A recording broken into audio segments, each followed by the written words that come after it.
The Brahmin rejects one who knows him as different from the self. The Kshatriya rejects one who knows him as different from the self.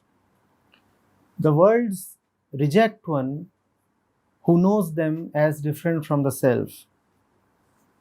The gods reject one who knows them as different from the self. The Vedas reject one who knows them as different from the self. The beings reject one who knows them as different from the self. The all rejects one who knows it as different from the self. This Brahmin, this Kshatriya, these worlds, these gods, these Vedas, these beings, and this all are that self.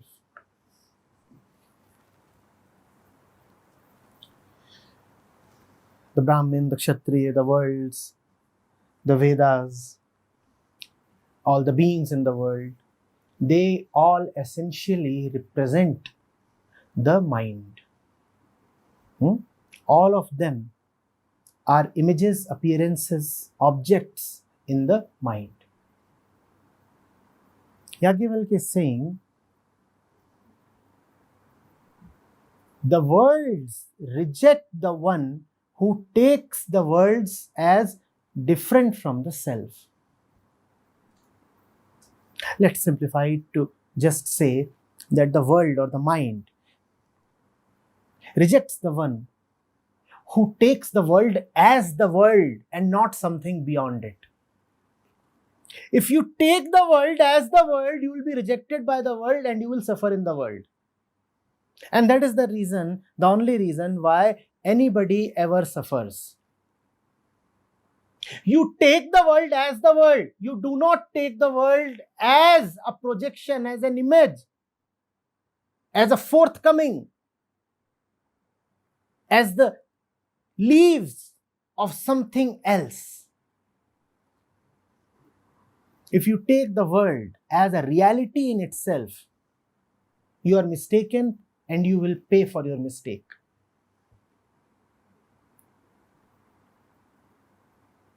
If you take the world as a reality, then you will take yourself as a smaller reality, as a limited, partial, isolated existence in the world. You might be big, but the world would always appear bigger than you. And smallness is not something that you can ever compromise with. Smallness cannot satisfy you. The nature of all beings is largeness, infinity. And that is why desire exists. That is why you want more and more. And that is why the truth has been called as Brahman, coming from the root word which means ever expanding. Our nature is limitlessness. But when you take yourself as a small person in the world, you have already defined yourself as small. If you've defined yourself as small and you see only the world around you, then the only way you can think of to become big is to use the world. You conclude that you are a small being who must use the world to become large. The world now becomes both an opportunity and a threat.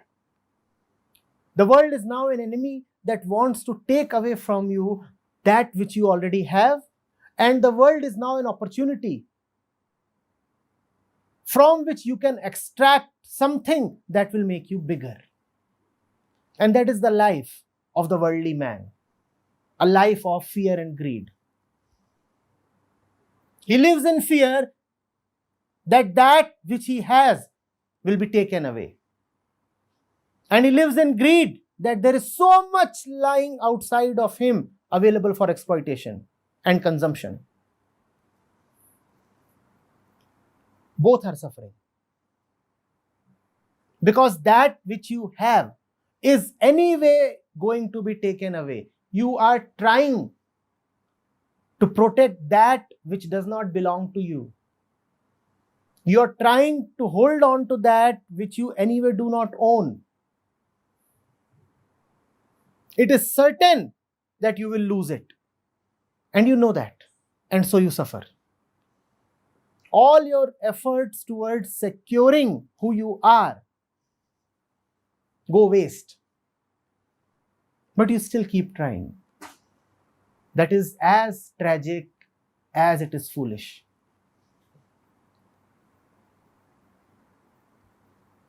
And you also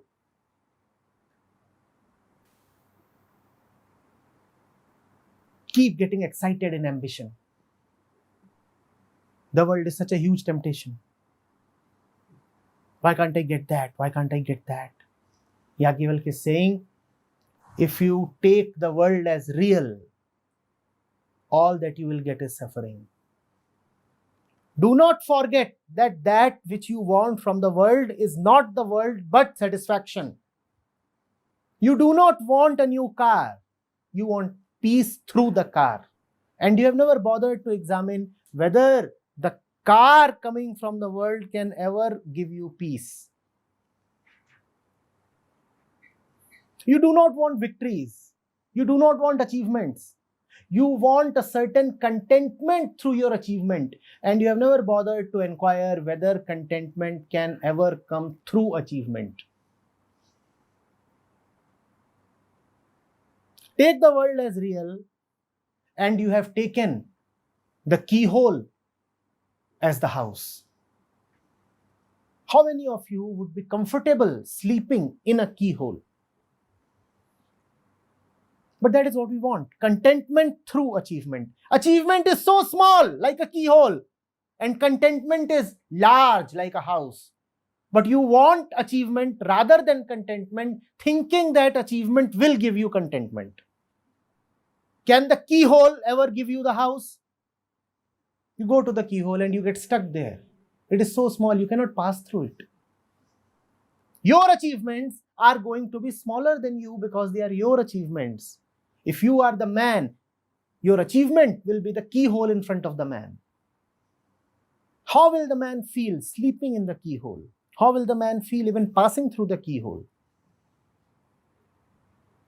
Nothing that you do can be bigger than the doer that you are. If whatever you do is always going to be as small or smaller than yourself, then how do you expect your doing to bring greatness to you?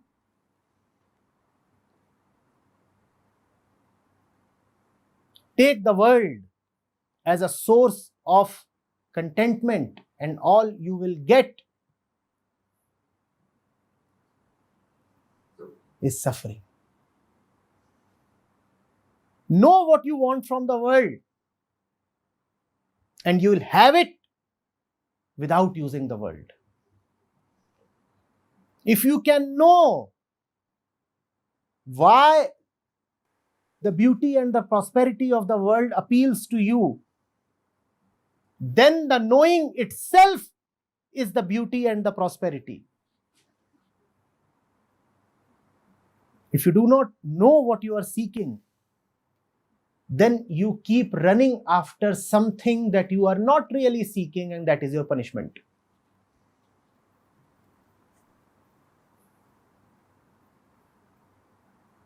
It is like a thirsty man gathering a lot of salt and spices when that which he really wants is some water. Now, even if you accumulate all the salt and spices and chilies of the world, would you get what you want? Would you? Would you? We all have a lot. The question to ask is that what we ever wanted? There is nobody sitting here who does not have anything. You have everything. Something in physical terms and a lot more in mental terms. You have cars, houses, property, and you also have thoughts, ideologies, respect, prestige, opinions. Is that what you really want? Is that of any real use? If that is of any real use, why are you still searching? Why are these eyes still thirsty? Why does nobody ever stop? Except a few like these, like a Krishna, like a Buddha, like a Kabir, like a Nanak. Why don't people stop even after having so much?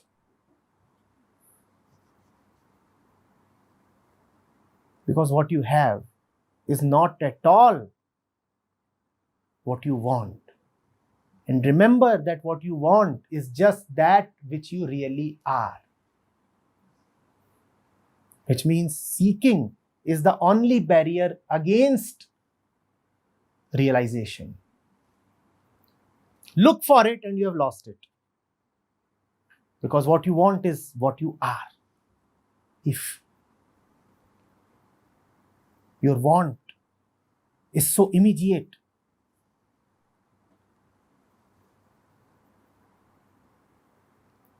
then even half a step taken towards achievement of the want is half a step taken away from yourself and from realization of the want.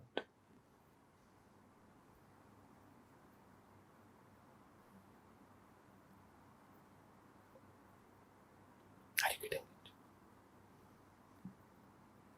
You start chasing, assuming that you do not have it. Is your assumption right?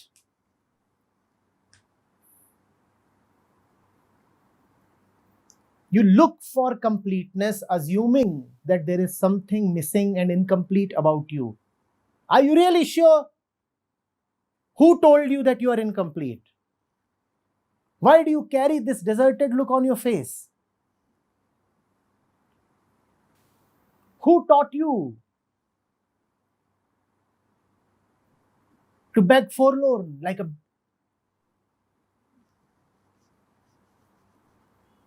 beggar, obviously?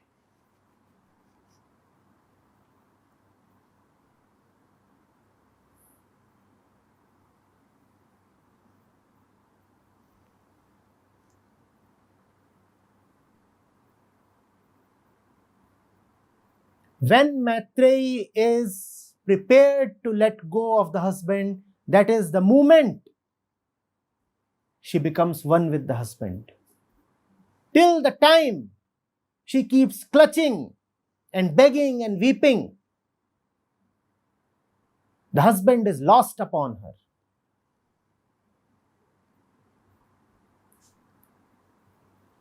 The way to get the highest is to let go of the highest.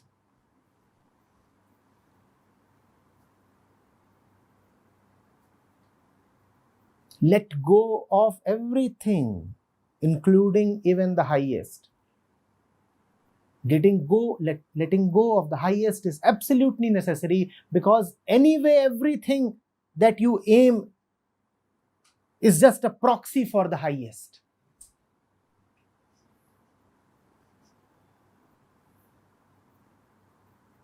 You are all right as you are. You are already there.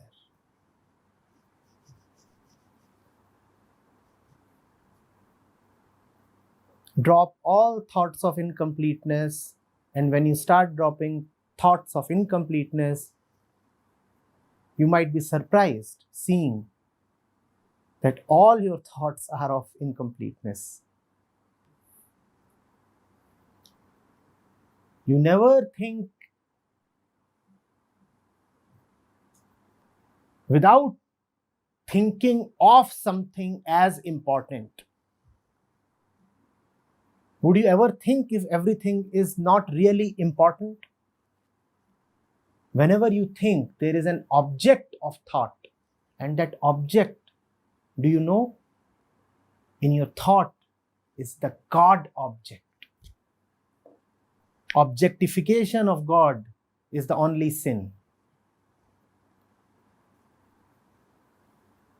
And every object that you deem as important becomes a proxy for God. The proof is your devotion. When you are thinking of something, are you not fully devoted to it?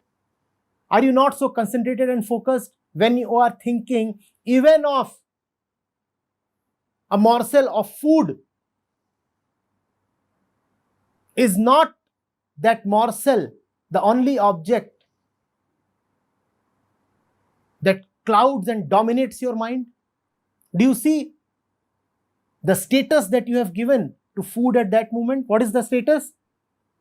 The status is of God, because only God is to be allowed to dominate and possess the mind. But we allow so many things to dominate us. Whenever you allow a thing to dominate you, you have given that thing the status of God, and that is blasphemy. That is something for which you can never be forgiven. Let the world be important for you, and you have made the world your God.